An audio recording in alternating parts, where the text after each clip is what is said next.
Itinatag ni Zopronio Ebon. Nabuo nung nasa kolehiyo pa lang ito. Ang simbolo ng mga ito ay ang tattoo na nasa kanilang braso. May sagisag ng araw at ang maliit na salitang, Eve. Meron din babaeng may kargang sanggol na nakasalampak sa waring dugo. Eve? Usal ko. Yeah, Eve. Tugon nito, saka muling binasa ang files. Sa website na kinaroroonan ng article, Ultimo Government ay walang access doon. It's underground thing. Zopronio Ebon. Waring nilalaro sa dila ang pangalang iyon. Minememorya upang magamit sa hinaharap. Pagdating namin sa headquarters ay nagpalit lang ako ng sakyan at damit sa unit ko at nagpaalam na kay Tori na uuwi muna ako sa mansyon.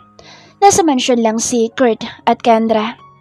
Sana lang, ayos lang ang mga itong maiwan doon. Agad na sinalubong ako ng mga bodyguards kung nasa entrance ng The Elfas Town at kakamot-kamot sa ulo.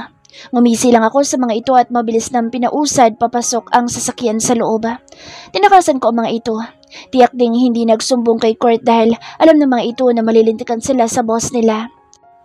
Papito-pito pa ako ng pagpasok ko at pahakbang na sana patungo sa hagdan ng matigilan. Tanaw sa pwesto ko ang malawak na garden at pool.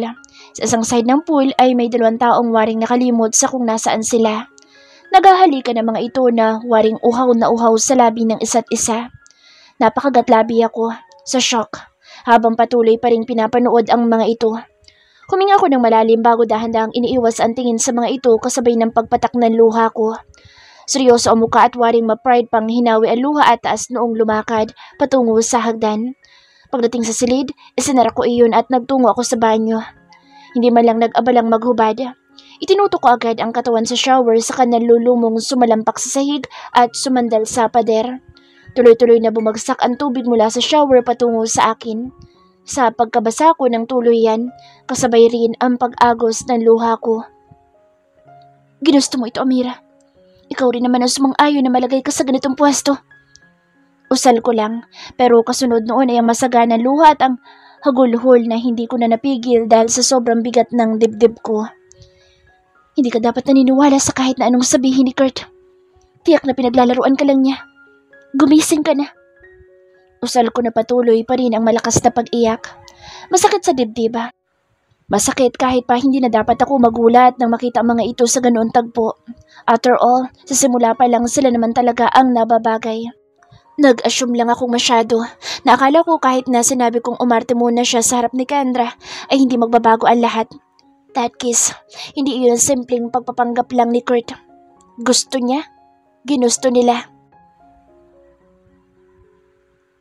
Kurt, ano ba? Iiwasan mo na naman ba ako? Hindi ko na napigil ang mapahigbi sa sobrang sama ng loob dito. Kendra, I'm busy. Umiiwas na naman ito. Pero ready na akong maligo. Naka-swimsuit na nga ako. Gusto ko lang itong makabonding. Ilang araw na ako rito pero palagi ring umiiwas ito sa akin. Nandito ka na nga sa bahay. Busy ka pa rin? Malapit na naman ako umalis pero hindi pa rin tayo nagkakaroon ng quality time sa isa't isa. Baktol ko rito. Fine. Ano bang gusto mo? Sumusukong tanong nito. Wari pang napipilitan lang na ikinasakit ng damdamin ko pero hindi ko ipinahalata rito. Mag-swimming tayo. Sabi ko rito, saka hinila na ito patungo sa pool. Ako pa ang humila sa suot nitong pajama. Itinara lang ang brief nito. Excited na hinila ko siya sabay talon. Napahagikik ako nang mabilis nitong ipulupot ang braso nito sa bewang ko. That's dangerous! Sermon nito sa akin. Salubong na salubong ang kilay nito. Sorry, babe. Ipinulupot ko ang kamay ko sa leeg niya. Sinasadyang idikit ang dibdib na natatakpan lang ng manipis na tela. Ang pang-ibabay ibinubunggo sa pang-ibaba nito. Kendra, stop! Saway nito sa akin at binitawan ako saka ito lumangoy patungo sa gilid ng pool. Sumunod naman ako rito. Umahon ako sa pool at dinampot ang baso ng juice na kanina ko pa inihanda. Humakbang palapit dito at mabilis na umupo sa gilid. Nakabuka ka sa harap nito at inuumang ang baso para uminom ito. Napangisi ako saka inilapag ang baso na nabawasan na ng kalahati. Mapang-akit na hinaplos ko ang braso nito, patungo sa leeg, sa muka, sa batok at dibdib. Kendra! Napangisi ako sa reaksyon nito. Come on, I know you love it. Saka ko siya kinabig at mariing inilapat ang labi. Hindi ako nabigo dahil may rahas din ang pagtugon nito sa halik ko. Pero kusa rin itong tumigil. Nang tingnan ko, wala na itong malay. What the hell? Frustrated na usal ko. Sinampal-sampal pa ang kasintahan ngunit wala na talaga itong malay. Inis na pinalo ko ito sa balikat at dinampot ang juice saka iyon ininom sa sobrang inis ko. Tinawag ko ang tauhan upang iakyat na si Kurt sa silid nito. Walang salbi ang gamot na inilagay ko sa inumin nito. Napasobra ba? Bakit ganoon? Ano nangyari? Inis na inis kong kinatok ang pinto ni Amira. Takang binuksan naman iyon nito na nakasuot lang ng robe. Mukhang katatapos lang maligo. Kendra? Ani Amira. Bihisan mo si Kurt. Nawala ng malay. Inis kong sabi at tinalikuran na ito. Hinila ko na siya upang hindi na makapagreklamo.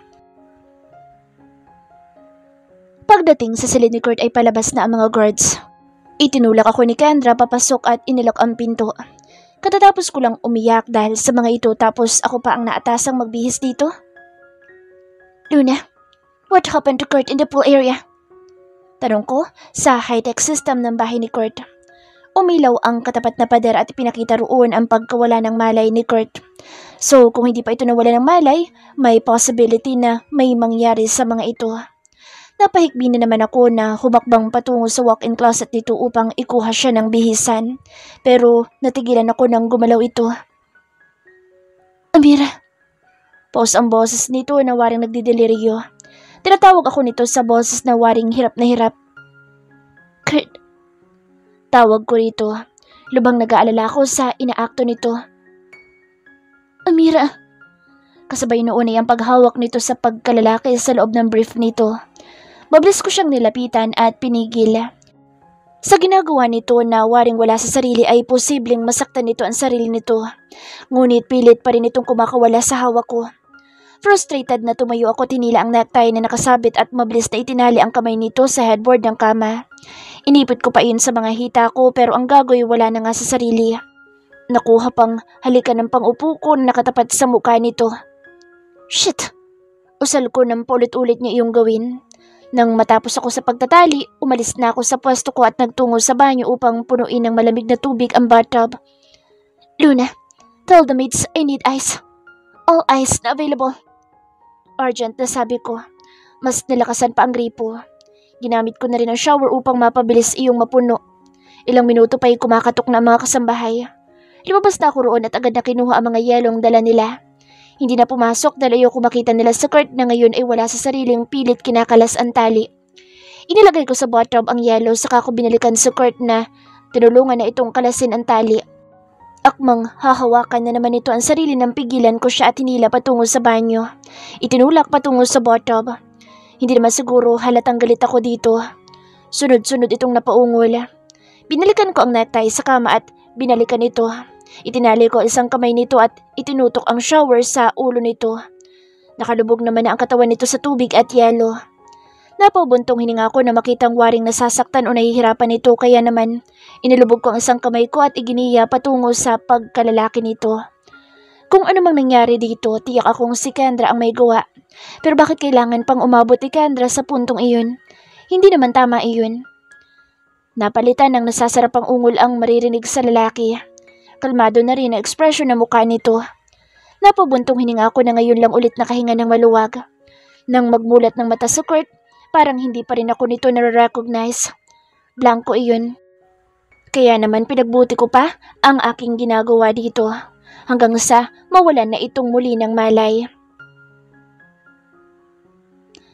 Iniiwasan ako ni Amira simula na mangyari ang incident sa pool.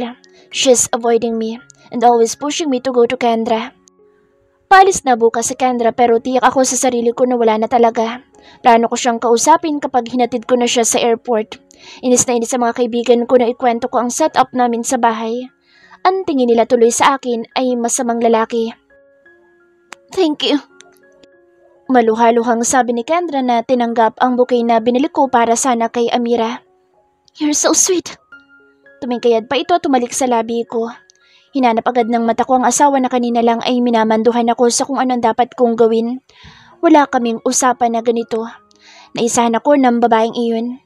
May malamyos pang tugtugi na nagbibigay ng romantic na ambience sa restaurant na ito. Iginiya ko si Kendra paupo sa mesa. Alam ko ang ginawa nito noong nakaraan. Nakuha pa talaga nitong gumawa ng ganoong tricks just to seduce me. Mabuti na lang talaga nawalan ako ng malay. Hindi man sabihin ni Amira, alam ko nasasaktan ito pero dahil nakatanim sa isipan nito na wala itong karapatan sa akin ay hindi ito nagkokomento. Iniiwasan niya rin ako kaya nga ora-orada ay nagpunta ako rito dahil akala ko way ito ni Amira para mag-reach out sa akin pero mali pala ako. Nagsimulang iserve ang pagkain namin ni Kendra, pati ang wine na aming pinagsasaluhan. Total naman pagkakataon na ito upang makapag-usap. I think igagrab ko na rin ito. Ayoko na. Nag-angat ng tingin si Kendra. Malawak na ngumiti. Ayaw mo sa food? Tanong nito. Hindi nawawala ang ngiti nito. Ayoko na sa setup na ito. Unti-unting nawala ang ngiti sa labi nito. Akala ko, may hintay mo kung matupad ko yung mga pangarap ko. Akala ko, okay lang at kakayanin natin ang long distance relationship. Kurt, nasa mukha nito ang kaba at takot. Hindi ko pala kaya. Ayoko pala ng ganito. Amin ko rito. Hirap na rin ako sa sitwasyon naming tatlo. Ayoko masaktan si Kendra pero dahil doon ay nasasaktan ko naman yung taong mahal ko. Fine. Hindi na ako ulit aalis. Mas lalong sumeryoso ekspresyon na mukha ko sabay iling. Tapusin na natin ito. Why? Hindi pa nga tayo tapos kumain. Alam ko namang gets nito ang tinutukoy ko pero sinusubukan nitong iiwas ang topic. Pero desididong na ako. Ginagap ko ang kamay niya. I'm sorry, Kendra. Marami na nagbago. Malungkot kong usal rito. Hindi ko nga rin akalain na magbabago pala. Bumuntong hininga ito at umiling. Uwi na tayo. Huminga pa ito ng malalim at pilit na binabawi ang pagkakahawak ko sa kamay niya. Kung iiwas ka, susubok pa rin ako bukas. Pag-usapan na natin ngayon. Nagmamakaawang sabi ko rito. Minahal ko rin si Kendra. Ito na nga ang inakala ko makakasama ko sa pagtanda. Ang dami ko ng pangarap para sa amin dalawa pero nabago ang lahat ng iyon nang dumating sa buhay ko si Amira. Ibang-iba si Amira sa lahat ng babaeng nakilala ko, lalong-lalo na kay Kendra. Kaya nitong gawin na lahat para sa taong mahal nito. Kaya nga kahit nasasaktan na ito sa setup namin ay ikinukubli pa rin ito dahil ang nasa isip nito mas mahalaga ang damdamin ng mga tao sa paligid nito ng mga taong mahal nito. Hindi ko kaya pag-usapan, Kurt. Naluluhang sabi nito. Alam ko namang marami nagbago pero handa ko namang i-give up na yung career ko para manatili dito. Anito, hindi ganoon kadali, Kendra. Wala na eh. Impossible! No, don't say that. You're breaking my heart. Sunod-sunod na pumatak ang luha nito. Umalis na rin ang mga waiters at binigyan kami nito ng privacy. Kendra! Hirap na bigkas ko sa pangalan nito. Kung iiwan mo ako, hindi ko na alam kung makakatayo pa ako. Ikaw yung bumuulit sa akin noon. Noong panahon, hindi ko na alam kung kakayanin ko pa. Ikaw yung kasama ko sa tuwing lunod na lunod ako sa sobrang takot ko. Ikaw yung kasama ko sa tuwing magigising ako sa mga masasamang panaginip ko. Wawasakin mo na naman ako eh. Sinapunan nito ang mukha nito at kinubli sa mga palad ang masaganang luha nito. Hindi sa ganoon, Kendra. Hindi ko rin naman inaasahan na ganito. Sino? Natigilan ako. Lumingali nga ako. Umaasang makikita ko roon ang babaeng mahal ko ngunit wala ito. Sino, Kurt? Sorry. Kung si Amira yan, pasensya ka na. Mas mahal ako ng kapatid ko. Hindi niya ako tatraidorin. Mariing sabi nito. Kendra. Siya nga. Pero sa tingin mo kapag naghiwalay tayo, tatanggapin ka niya? No, Kurt. Kapag sinabi ko kay Amira na tumakbo siya, susundin niya ako. Kapag sinabi ko layuan ka niya, tiyak na gagawin niya yun. Bumaha ang takot sa puso ko dahil sa sinabi nito. Alam ko naman iyon. Ang hindi ko lang alam bakit nakatali sa Amira kay Kendra.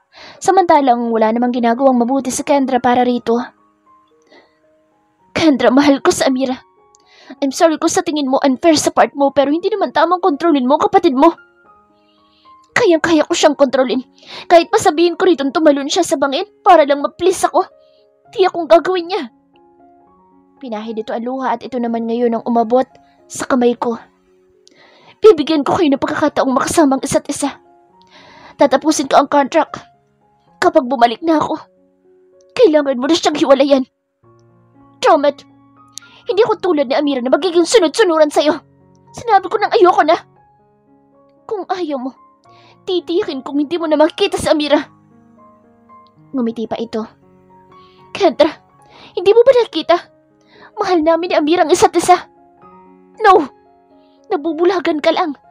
Kung ayaw mo magdusa si Amira, makikinig ka sa akin. Malaki ang galit ko kay Amira kaya siya pumayag na magpaksal sa'yo. Dahil na rin yun, gusto niyang marinig sa akin na pinapatawad ko na siya. Pero kung ganito naman pala ang sasapitin ng relasyon natin, mas mabuti pang hindi na niya makamtan ng pagpapatawad na hinihingi niya. Titiyakin ko rin labis siyang masasaktan. Bakit ba hindi ko nakita yung ganyang ugali mo noon? Ganyan palang klase ng babaeng pinag-aksayan ko ng oras? Disgusted na usal ko. Lumarawan ang sakit sa ekspresyon ng mukha nito. Dinampot ang baso ng juice at itinapon iyon sa akin. Kung ayaw mong mawala sa Amira, magdesisyon ka ng tama para hindi mo rin pagsisihan. Babe! Nakangisang sabi nito at iniwan ako. Tulala lang sa naging result ng usapan. Amira! Iyak na iyak si Kendra nang sagutin ko ang tawag niya. Are you okay? Worried na tanong ko rito. Hindi pa ako nakakalayo. Hindi ko rin kasi kayang makita mga ito sa ganoon tagpo. Nagsiselos ako na wala naman sa lugar. Gusto kitang makita. I need you. Mabilis kong kinabig ang manibela. Ilang minuto na akong nagmamaneho pabalik sa restaurant nang makita ko ito nakaupo sa waiting shed. Umiiyak. Kendra! Mabilis akong bumaba ng sakyan at inalayan itong makatayo. Iginiya ko siya patungo sa kotse. Binuksan ko ang pinto sa passenger seat at muling inalalayang pasakay. Umikot agad ako at nagtungo sa driver's seat upang ipagmaneho ito. Sa bahay na kami ni Kurt dumiretso. Wala pa rin itong tigil sa pag-iyak hanggang sa makarating kami doon. Todo alalay pa ako na inihatid dito sa ginagamit niyang silid. Ano ba nangyari? Okay naman yung date niyo, di ba? Lahat naman ng gusto mo, sunod ko sa setup na gusto mo mangyari. Sinubukan niyo makipaghiwalay sa akin. Hindi ako pumayag. Ayoko. Iyak na ito ng iyak. Ang hirap nitong pakalmahin kaya kinabig ko siya at mahigpit na niyakap. Kendra, oras na makita ko siya sa bago niyang mahal. Titiyakin ko na pagsisisihan niya. Magpapakamatay ako sa harap niya, Amira. Nanlaki ang mata ko at mabilis na umiling. No, don't say that. Amira, do something. Ayoko mawala sa Kurt sa akin. Akin lang siya, Amira. Oo, sa'yo lang sa Kurt. Kumalma ka, okay? Tahan na. Sabi ko rito. Sunod-sunod na tumango ito pero humihikbi pa rin. Magpahinga ka na muna. Kakausapin ko lang sa Kurt. Tumigil na nga ito sa pag-iyak at nangihinang humiga sa kama niya. Inayos ko ang sapin at saka iniwan na siya. Dali-dali ako lumabas dahil hindi ko kaya na makita ito sa ganoon sitwasyon nito. Nalulumong napasandal ako sa pader. Malapit lang sa pinto ng silid ni Kendra. Amira! Habol ang hiningang tawag ni Kurt sa akin. Mukhang nagmadali itong pumanhik ng hagdan. Tumayo ako at pinahid ang luha. Saka humakbang palapit dito at hinawakan ito sa braso at tinila ito patungo sa elevator. Nagtungo kami sa rooftop ng mansyon. Amira, naninikip ang dibdib ko sa ginagawa mong pananahimik. Hirap na sabi nito. Hinarap ko siya saka pinahid ang luha sabay luhod. Hey, stand up! Utos dito sa akin. Napaluhod na rin ito at mahigpit akong niyakap. Si Mom at si Kendra na lang ang pamilya ko. Sobra ako nasasaktan ngayon kasi nasasaktan ang isa sa kanila. Akala ko, kaya kitang piliin kesa sa kanya. Amira, mahal na mahal ko si Kendra. Ako ang reason kung bakit labi siyang nagdurusa. Hindi ko na matatanggap pag nasaktan na naman siya dahil sa akin, Kurt. Please. Sobrang sakit sa dibdib na makita siyang ganun. Handa rin siyang tapusin na ang buhay niya kasi hindi na niya kaya yung pain. Kurt, please. Save my sister, please. Humahagulhol na ng iyak na pagmamakaawa ko rito. Huwag mo naman akong pahirapan, Amira. Luhaan na rin ito. Napapagod na rin ako. Gusto ko na rin sumuko, Kurt. Pero nagpapakatatag ako para sa mga mahal ko. Kung hindi mo ko matutulungan, kailangan ko na namang mamili. Tapos ano? Iiwan mo ako kasi kapatid mo na naman ang pipiliin mo. My God, Amira. Please, for once, sarili mo naman ang isipin mo. Kahit minsan lang maging selfish ka naman. Nabubuhay ako para sa mga taong mahal ko. Di ba mahal mo rin ako? Pwede ba piliin mo rin naman ako, Amira?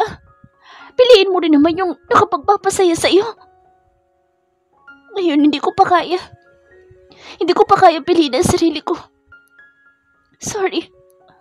Paano kung ayoko? Pinahin ni Kurt ang luhang bumasa sa pisngi nito saka sumalampak ng upo. Kailangan ko lumayo. What? Are you dumb serious? Ano ba? Frustrated na hiyaw ni Kurt. Gusto mo bang malaman kung bakit gusto kong mapatawad ako ni Kendra? Hindi dapat ako ang nagsasabi sa iyo nito pero sasabihin ko na rin. Nakidnap kami noon ni Kendra dahil sa akin. Sa sobrang tigas ng ulo ko na-rape ang kapatid ko. Nalakamata nito sa gulat.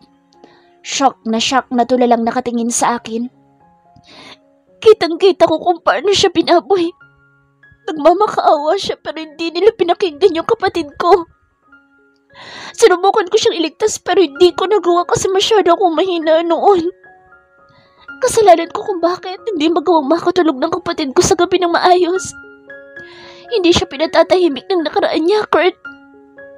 Naiintindihan mo na ba kung bakit ganito rin ako? Gusto ko na rin matapos to. Gusto ko na rin patawarin ang sarili ko pero bago ko yun magawa, kailangan ko munang marinig yung pagpapatawad ng kapatid ko. Kaya kong gawin ang lahat para sa kanya. Kahit pag-iwan ka para sa kanya. Blanco expression na mukha nito na tumawutang saka waring walang lakas na tumayo. Kurt! Pakiramdam ko sa bawat takbang nito palayo. Unti-unting naputol na rin ang chance ko na maging masaya.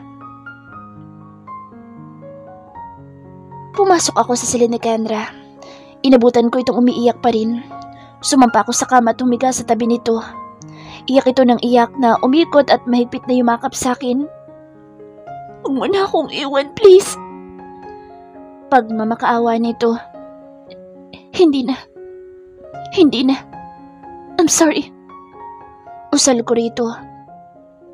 Mahal na mahal kita, Kurt. Hindi na kita iwanan.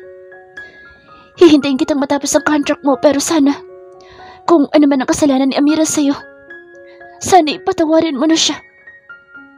Tumangutango ito. Pagkatapos ng contract ko, makikipag-divorce ka na kay Amira. Pakakasal na tayo.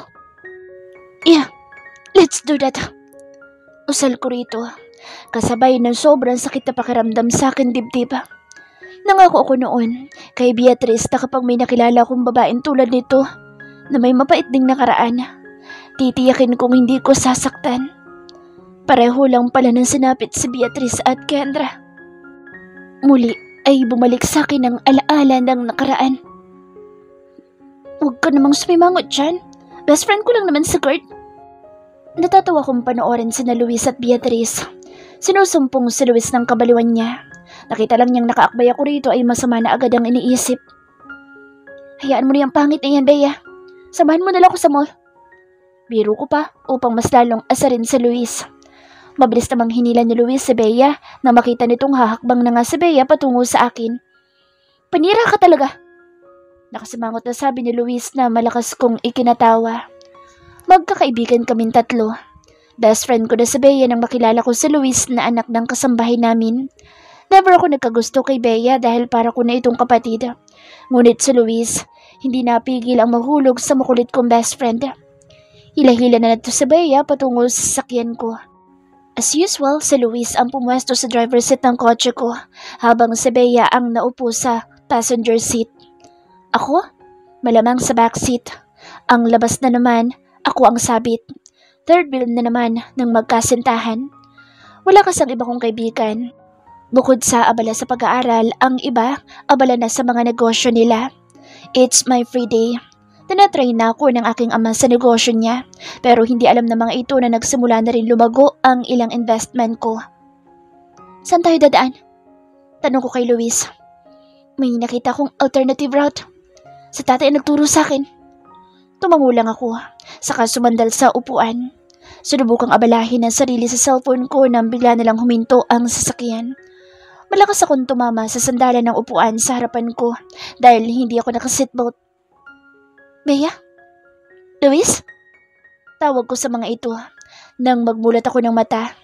Nagulat pa ako nang biglang bumukas ang sasakyan at pwersahan akong hinilang pababa.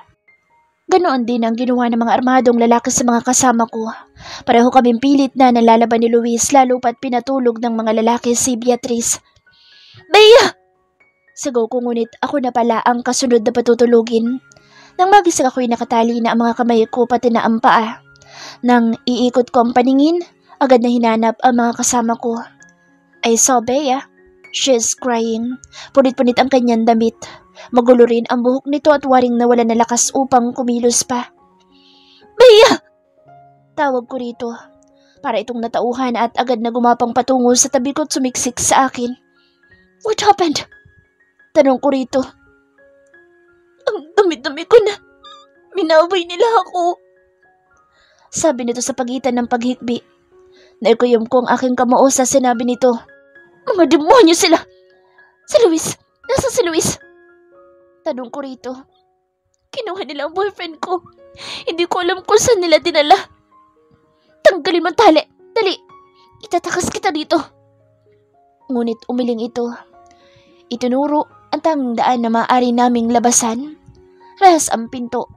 Nakalak iyon gamit ang makapal na kadena. Hindi ko na alam kung paano pa ako mabubuhay ng ganito. Binabay nila ako. Sabi nito. I'm sorry. Wala ko nagawa para protektahan ka. Wala ka namang kasalanan. Lahat tayo victim. Lalaban tayo, Bea. Sabi ko rito ngunit umiling ito. Hindi ko natiyak kung kaya ko pangharapin ang bukas na nangyari sa akin. Hindi lang isa kundi silang lahat na nambaboy sa akin. Sabi nito. Bea. Napasiksik sa akin sa Bea nang bumukas ang rehas na bakal. Pumasok ang isang lalaki hanggang sa sumunod pa ang isa. Agad na itunutok sa akin ang baril kaya mas lalong nanginig sa takot si Bea. Sana hindi na lang ako nagising. Parang isang bangungot na makita ko kung paano nila babuyin ang best friend ko. Hindi ito sumigaw. Nanahimik lang ngunit patuloy ang pag-agos ng kanyang luha. Kuyom na kuyom ang kamao at hindi man lang tumingin sa gawi ko. Pinipilit kong tanggalin ang mga tali sa kamay ko ngunit bigo ako.